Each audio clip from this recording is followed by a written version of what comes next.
কই মা শোনো। কি হয়েছে বদের হাড্ডি? আমি বিটিএস না মানে ভাত খামো ভাত। না না, আপনি ভাত খাইবেন কেন? আপনি বিটিএস খান। কবে জানি একেবারে আমি ভর্তা বানায় বিটিএস তোরে খাওয়ায় দেই।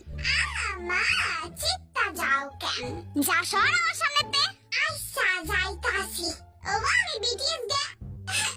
খালি বিটিএস আয়া করে মুখ দিয়া। না মা আমি ঘুমাইতে গেলাম। হ্যাঁ বদের হাড্ডি, তুই তো পাগল হইছস, এখন আমারও পাগল বানাইতাছস। যা সর। মা গো পাশের বাড়ির বিটিএস না মানে খালাই তোমারে ডাকে। যাও যাও খালার কাছে যাও। তুই যদি আর উষ্টা না খাইতে চাস না, আমার সামনে মুখ খুলিস না। আচ্ছা আর মুখ খুলবো না, কিন্তু আমার লাস্ট কথাটা শোনো। ওই যে বিটিএস না মানে ও বাবা ও তোমারে ডাকছিল, এইটাই কইতে চাইছিলাম আর কি। এবার তো আমি ঝাড়ুটাই আনতাছি, খা তুই।